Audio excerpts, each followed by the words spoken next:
Welcome back to Pharmastic. So, as we all know that Pharmastic has started a well-organized crash course for GPAD 2025 students, जिसमें we are providing you a free class on our YouTube channel Pharmastic, where we will give you one-to-one guidance. You can connect with us on our WhatsApp group, where we will clear all your personal doubts, and also we will cover all the important topics जिससे हर साल short short questions आते हैं and we will discuss lots of MCQs क्योंकि exam हमें MCQs based ही देने हैं। तो बिना वक्त जाए किए let's start with the first session of this GPAT 2025 crash course.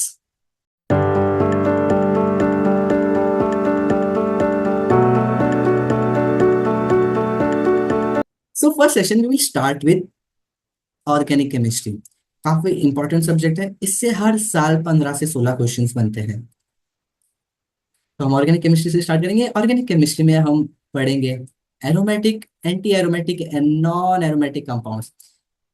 ये हमने पढ़ा था सेम 3 बी फार्म में। कौन से सब्जेक्ट में? POC 2। इससे भी हर साल 1 से 2 क्वेश्चंस बनते हैं जो कि आपके 8 मार्क्स को सिक्योर करेगा। ऐसे छोटे छोटे ही मार्क्स आपको रैंक पुश करवाएगा। सो my name is Sahil and I have qualified GPAD with All India rank 114 and NIPER with All India rank 504 and many other competitive exams I have qualified. So let's start with today's video. Let's understand the concept of aromatic compounds. ये word aromatic आया कहाँ से, इसका कुछ history जान लेते हैं। इन 1952 a German scientist Michael Faraday discovered benzene from petroleum। तो उन्होंने बेंजीन को डिस्कवर किया पेट्रोलियम से। जब माइकल फराडे बेंजीन को स्टडी कर रहे थे तो उन्होंने कुछ डिस्टिंक्टिव कैरेक्टरिस्टिक फाइंड आउट किया। वो डिस्टिंक्टिव कैरेक्टरिस्टिक्स क्या थे? First of all it was having some aroma. The compound was having some aroma, उसमें से कुछ अच्छा सा स्मेल आ रहा था। The compound was having aroma. Second, it was highly stable, वो रिएक्ट नहीं कर रहा था, तो it is least reactive. Third, it was not undergoing any oxidation reaction, ना ही को वो रिडक्शन रिएक्शन दे रहा था, ना ऑक्सीडेशन रिएक्शन ना reduction reaction. It was only giving you a electrophilic substitution reaction. ये हम डिटेल में पढ़ेंगे जब हम रिएक्शन मैकेनिज्म को पढ़ेंगे। तो इससे हम क्या तात्पर्य निकालते हैं कि माइकल फराडे थे, उन्होंने बेंजीन को स्टडी किया। वो कंपाउंड में से कुछ अरोमा आ रहा था, वो कंपाउंड काफी स्टेबल था, वो ना कि ऑक्सीडेशन रिएक्शन दे रहा था ना वो रिडक्शन रिएक्शन दे रहा था। तो उन्होंने ऐसे कंपाउंड को बोल दिया कि they are aromatic compound, they are aromatic compound. But Huckel ने कुछ और ऑब्जर्व किया, वो हम नेक्स्ट स्लाइड में देखते हैं। तो हक्कल ने 3 चीजें नोटिस की कंपाउंड्स में। हक्कल ऑब्जर्वेशन, हक्कल ने क्या ऑब्जर्व किया? उन्होंने 3 चीजें ऑब्जर्व की। या तो कंपाउंड एरोमेटिक हो सकता है, या तो वो नॉन एरोमेटिक हो सकता है, या तो वो एंटी एरोमेटिक हो सकता है। इसका मैं आपको स्टेबिलिटी ऑर्डर बता देता हूँ। Aromatic compound are most stable compound, they are most stable. जैसे कि मैंने पिछले स्लाइड में बोला कि वो जो बेंजीन था वो मोस्ट स्टेबल था और वो एरोमेटिक कंपाउंड है, तो एरोमेटिक इज मोस्ट स्टेबल। फिर आते हैं नॉन एरोमेटिक कंपाउंड, फिर आते हैं anti aromatic compound. Anti aromatic compounds are least stable. जब आप रिएक्शंस को करते हैं, रिएक्शंस कैरिड आउट करते हैं, तो आपको प्रॉब्लम होता रहेगा कि मेजर प्रोडक्ट क्या बनेगा और माइनर प्रोडक्ट क्या बनेगा। जब आपका मेजर प्रोडक्ट एंटी एरोमेटिक बन रहा है तो वो लीस्ट ही बनेगा क्योंकि वो स्टेबल नहीं है। या अगर आपका कंपाउंड एरोमेटिक बनेगा तो वो मेजर बनेगा क्योंकि it is most stable. Major product, major product. वो सब आपको क्लियर होता रहेगा। अभी हम डिस्कस करते हैं इफ कंपाउंड इज एरोमेटिक तो उसके अंदर क्या डिस्टिंक्टिव कैरेक्टर्स होने चाहिए एरोमेटिक कंपाउंड के लिए। तो first character should be, it should B cyclic. For example cyclopropane, जहां पे फर्स्ट और थर्ड कार्बन लिंक्ड हो रहे हैं। Cyclobutane, benzene, they all are cyclic compound. 4 2 3 4 5 6, जहां पे वह लास्ट और फर्स्ट कार्बन लिंक्ड हो रहे हैं, ये साइक्लिक। सेकेंड कैरेक्टर ये होना चाहिए कि वो प्लेनार होना चाहिए। प्लेनार मतलब क्या? It should be in 2D structure. For example हम बेंजीन का एग्जाम्पल ले लेते हैं। Carbon carbon carbon carbon carbon carbon और double hydrogen hydrogen hydrogen hydrogen hydrogen. जब हमने ये देखा कि बेंजीन एक ही प्लेन में था, ये सारे हाइड्रोजन्स एक ही प्लेन में, वो 3D में नहीं है कि ऐसा वैसा नहीं, एक ही प्लेन में है, तो इट इज अ प्लेनार। हम कैसे पता चलेंगे कोई भी कंपाउंड प्लेनार का है? उसका हाइब्रिडाइजेशन sp2 होना चाहिए। If the carbon of this is having sp2 hybridization, so then it is planar. इसमें बच्चे लोग को दो डाउट्स आ जाते हैं, कार्बोकैटायन के और कार्बो अनायन के। कार्बोकैटायन हाइब्रिडाइजेशन फाइंड आउट कैसे करते हैं? हाइब्रिडाइजेशन फाइंड आउट करते हैं हम bond pair plus lone pair. इसके बॉन्ड पेयर कितने हैं? 1 2 3। 3 बॉन्ड पेयर। लोन पेयर कितने हैं? 0। तो 0 लोन पेयर। जब आपका आंसर 3 आएगा तो इसका हाइब्रिडाइजेशन sp2 होता है। ये हम हाइब्रिडाइजेशन के वीडियो में क्लियर करेंगे, इनके वीडियो में क्लियर करेंगे। हम इसका हाइब्रिडाइजेशन चेक करते हैं, bond pair plus lone pair. इसके बॉन्ड पेयर कितने हैं? 1 2 3। 3 बॉन्ड पेयर। लोन पेयर कितना है? 1। तो 1 बॉन्ड पेयर। इसका हाइब्रिडाइजेशन क्या होना चाहिए? sp3। बट कार्ब अनायन का ये डिस्टिंक्टिव कैरेक्टर है, जब वो रेजोनेंस में आता है तब उसका हाइब्रिडाइजेशन sp2 हो जाता है। फॉर एग्जाम्पल हम इसका हाइब्रिडाइजेशन निकालते हैं, ये वाले कार्बन का। देखो ये रेजोनेंस होगा, ये जो लोन पेयर है इधर शिफ्ट होंगे, यानी जो बॉन्ड पेयर है ये इधर शिफ्ट होगा, ये रेजोनेंस में। तो इसका हम हाइब्रिडाइजेशन निकालते हैं, ये कार्बन का, फर्स्ट कार्बन का। तो कितने लोन पेयर है? इधर क्लियर स्ट्रक्चर बनाते हैं, 1। ये कार्बन का निकालें, 1 lone pair, 2 loan, 2 bond pair. Bond pair कितने? 2। लोन पेयर कितने? 1। लोन पेयर कितने? 1। इसका हाइब्रिडाइजेशन क्या हुआ? 3। 3 आता है तो sp2 हाइब्रिडाइजेशन होगा।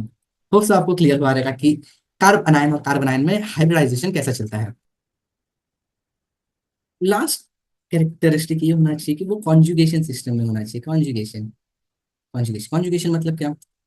Double bond single bond double, lone pair single bond double bond, lone pair single bond lone pair, double bond single bond lone pair. अगर ये चारों सिस्टम अगर रिंग में है तो वो कॉन्जुगेशन होता है, कॉन्जुगेशन कॉन्जुगेटेड कंपाउंड कहलाता है। हकल ने एकदम कैरेक्टरिस्टिक रूल ये दिया, फोर्थ रूल में यहाँ पे लिखता हूँ। उन्होंने ये फॉर्मूला दिया, 4n+2 पाई इलेक्ट्रॉन्स। ये उन्होंने फॉर्मूला दिया एरोमेटिक कंपाउंड्स के लिए, जहाँ पे n 0 1 2 3। ये जो n पाई इलेक्ट्रॉन्स होते हैं, ये जो n होगा वो कभी फ्रैक्शन में नहीं होगा, ना भी ना वो कभी इंटीजर होगा, वो 0 1 2 3 होगा। आगे जाके हम टिप्स और ट्रिक्स देखेंगे, आप आसानी से निकाल लेंगे कि कोई भी कंपाउंड देखिए ये एरोमेटिक है, एंटी एरोमेटिक है, नॉन एरोमेटिक। ये सिर्फ मैं आपके नॉलेज के लिए बता रहा हूँ। अभी हम जानेंगे नेक्स्ट स्लाइड में। होप सो आपको एरोमेटिक कंपाउंड समझा होगा। उसके में फर्स्ट चीज साइक्लिक होना चाहिए कंपाउंड, सेकंड चीज प्लेनार होना चाहिए, थर्ड चीज वो कॉन्जुगेटेड सिस्टम में होना चाहिए, और ये रूल फॉलो करना चाहिए 4n+2 पाई इलेक्ट्रॉन्स के। उसके एन के आंसर होने चाहिए 0 1 2 3। एन क्या होते हैं? एन का आंसर होना चाहिए 0 1 2 पाई इलेक्ट्रॉन्स, मतलब या तो single bond pi electrons lone pair. अभी हम जानेंगे एंटी एरोमेटिक कंपाउंड्स को। एंटी एरोमेटिक कंपाउंड्स भी काफी सिमिलर ही है, उसमें सिर्फ फॉर्मूला चेंज हो जाता है। ये भी साइक्लिक है, साइक्लिक होना चाहिए। ये भी प्लेनार होना चाहिए, ये भी कॉन्जुगेटेड सिस्टम में होना चाहिए, और इसका फॉर्मूला होना चाहिए 4n=पाई इलेक्ट्रॉन्स। इसका आंसर कभी जीरो नहीं होगा, इसका आंसर हमेशा 1 से स्टार्ट होगा, 1 2 3। ये एंटी एरोमेटिक कंपाउंड्स के कैरेक्टर्स है। और नॉन एरोमेटिक्स, जो एरोमेटिक भी ना हो, ना वो एंटी एरोमेटिक हो, वो होंगे एरोमेटिक कंपाउंड। ना वो एरोमेटिक होने चाहिए, ना वो एंटी एरोमेटिक होने चाहिए। जो भी कंपाउंड ये दोनों चीजें नहीं शो करेंगे वो होंगे नॉन एरोमेटिक कंपाउंड्स। तो चलिए अभी इसके क्वेश्चन सॉल्व करते हैं। मैं आपको टिप्स और ट्रिक्स देता हूँ कि इसको आप सॉल्व कैसे करें, एक ही नजर में आप इसको सॉल्व कर लेंगे। टिप्स और ट्रिक्स क्या है? आप ये दो चीजें याद रखें, ए ओ और ई। आई मतलब मम्मी, मम्मी। ई मतलब इवन, ओ मतलब ऑड। हमने क्या क्या याद रखा है? ए ओ और ई। ये हमने दो चीजें याद रखी। अब हम कोई भी कंपाउंड देखेंगे और फटाक से बता देंगे कि ये एरोमेटिक है, नॉन एरोमेटिक है या एंटी एरोमेटिक है। पहला कंपाउंड हम देखते हैं,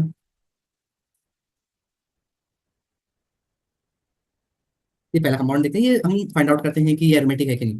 फर्स्ट हम चेक करेंगे कि ये साइक्लिक है। हाँ ये साइक्लिक है, क्योंकि 1 2 3 ये फर्स्ट और थर्ड इंटरलिंक्ड हो रहा है, तो ये साइक्लिक है। साइक्लिक है। सेकेंड, क्या ये प्लेनार है? हाँ ये प्लेनार है, क्योंकि जब हम इसका हाइब्रिडाइजेशन निकालेंगे तो क्या होना चाहिए, एक बॉन्ड पेयर, दूसरा बॉन्ड पेयर और एक लोन पेयर। तो जब तीन होता है तो sp2 हाइब्रिडाइज होता है, तो वो प्लेनार होगा। लास्ट, कॉन्जुगेटेड सिस्टम है कि नहीं? हाँ ये कॉन्जुगेटेड सिस्टम है, जहाँ पे डबल बॉन्ड, सिंगल बॉन्ड और लोन है। ये कॉन्जुगेटेड सिस्टम भी है। अब हम ये फॉर्मूला देखते हैं, कौन सा फॉर्मूला लगेगा, 4n+2 या 4n। लेकिन हमें इतना झंझट मारी नहीं करना है, हम ये ट्रिक्स देख लेंगे। हमें देखना है कि कितने बॉन्ड्स हैं और कितने लोन पेयर्स हैं। One bond pair and one lone pair, तो टोटल हुआ two. Two is a even number, तो ये होगा एंटी एरोमेटिक। अगर जब भी इवन नंबर में बॉन्ड पेयर और लॉन पेयर जब आप प्लस करेंगे, अगर वो इवन नंबर आएगा तो वो होगा एंटी एरोमेटिक कंपाउंड्स। इसके लिए मैंने आपको पहले ही याद करवा दिया था कि आ एंटी एरोमेटिक और ई वन, ये देखो ये इवन नंबर है तो ये एंटी एरोमेटिक कंपाउंड है। अनदर एग्जांपल ले लेते हैं। क्या ये साइक्लिक है? हाँ ये साइक्लिक है, 1 और 3 लिंक्ड है। सेकंड, क्या ये प्लेनार है? हाँ ये प्लेनार है। जब इसका हाइब्रिडाइजेशन निकालेंगे, क्या निकालेंगे, 1 2 और 3। यस ये sp2 हाइब्रिडाइजेशन है। Third, conjugated system, double bond, single bond, positive charge, ये कॉन्जुगेशन सिस्टम है। देखेंगे कि ये एरोमेटिक है एंटी एरोमेटिक है। मैंने क्या बोला था, इसके कितने बॉन्ड पेयर और लोन पेयर है उसको ऐड करेंगे, और जो नंबर आएगा वो देखेंगे कि या इवन है या ऑड है, और उस बेसिस पे हम डिसाइड करेंगे इस पे कितने बॉन्ड पेयर है। एक बॉन्ड है और इस पे कोई भी लोन पेयर नहीं है, ये पॉजिटिव चार्ज है। तो one one is an odd number, तो ऑड नंबर, तो ऑड है तो वो एरोमेटिक कंपाउंड है। इसके लिए मैंने आपको याद रखने को बोला था कि ए ओ, अगर ऑड नंबर आता है तो वो एरोमेटिक कंपाउंड होगा, या तो इवन नंबर आएगा तो वो होगा anti aromatic compound. Hope so आपको मजा आ रहा होगा क्वेश्चन सॉल्व करने में। और क्वेश्चन सॉल्व करते हैं, ये रब कर देता हूँ मैं, ये ऑल माय बॉस। हम ले लेते हैं थायोफिन को, थायोफिन को ले लेते हैं, फ्यूरान को ले लेते हैं, फ्यूरान, ऑक्सीजन, इस पे एक लोन पेयर, इस पे एक लोन पेयर। जब हम कभी भी कॉन्जुगेशन देखते हैं तो हम बाहर का इलेक्ट्रॉन्स को निगलेक्ट कर देते हैं, सिर्फ अंदर के इलेक्ट्रॉन्स को हम कंसिडर करते हैं। तो देखते हैं ये एरोमेटिक है कि एंटी एरोमेटिक है। साइक्लिक है, हाँ ये साइक्लिक है। प्लेनार है, हाँ ये प्लेनार है, या कॉन्जुगेशन सिस्टम है, क्योंकि double bond, single bond, double bond. अभी देखना है कि इसके बॉन्ड पेयर, बॉन्ड कितने हैं प्लस लोन पेयर कितने हैं। एक लोन पेयर दिखा हमें, ठीक है, एक लोन पेयर इधर लिख लेंगे। कितने बॉन्ड पेयर है, दो, तो तीन। ये क्या है, ऑड नंबर है, ऑड नंबर है तो हम क्या, ओ ए ओ याद रखेंगे। ऑड है तो वो एरोमेटिक कंपाउंड हो गया, एरोमेटिक कंपाउंड। खूब से आपको क्लियर रहेगा, बस आपको ये ट्रिक याद रखना है। जब आपका bond pair plus lone pair even आ जाता है तो आप आई को याद करेंगे, आई मतलब एंटी एरोमेटिक। जब वो ऑड होगा तो आप ए ओ को याद कर लेंगे, ए ओ मतलब एरोमेटिक कंपाउंड, और ए मतलब एंटी एरोमेटिक कंपाउंड। अब हम डिस्कस करते हैं जी पैट 2024 के क्वेश्चंस को, या उसके पहले के क्वेश्चंस को हम डिस्कस करते हैं।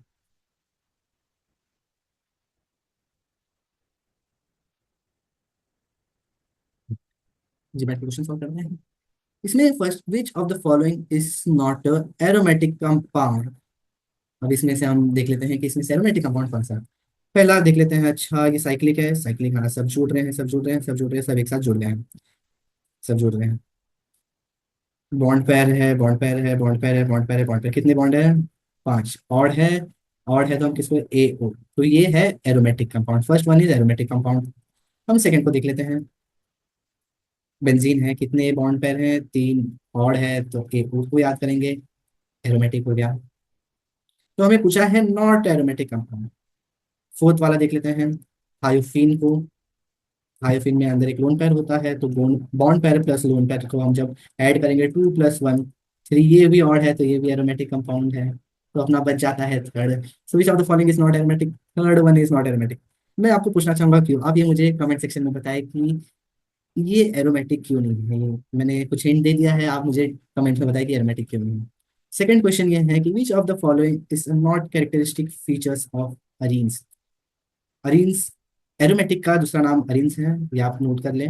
एरोमेटिक का दूसरा नाम अरीन्स है, एरोमेटिक कंपाउंड का। तो पहला क्वेश्चन, पहला आंसर ये था, delocalization of electrons. Yes resonance होता है, मैंने आपको पहले ही बताया कि इधर घूमेगा, ये इधर घूमेगा, इधर। तो यस फर्स्ट आंसर है। Aromatic is having a greater stability, ये भी राइट है। रेजोनेंस ये भी होता है।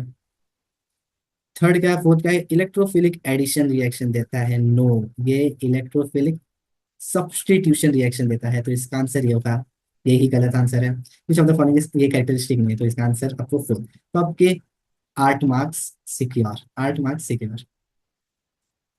होप सो आपको ये वीडियो से काफी कुछ सीखने को मिला रहेगा। आप फटाक से डिस्टिंग्विश कर लेंगे कोई भी कंपाउंड देख के कि वो एरोमेटिक है, एंटी एरोमेटिक है, नॉन एरोमेटिक है। वापस हम उसको ब्रीफ कर देते हैं कि आपको कैसे फाइंड आउट करना है। आपको bond bond pair plus lone pair को चेक करना है। इफ वो इवन आता है तो आपको आई को याद करना है, आई।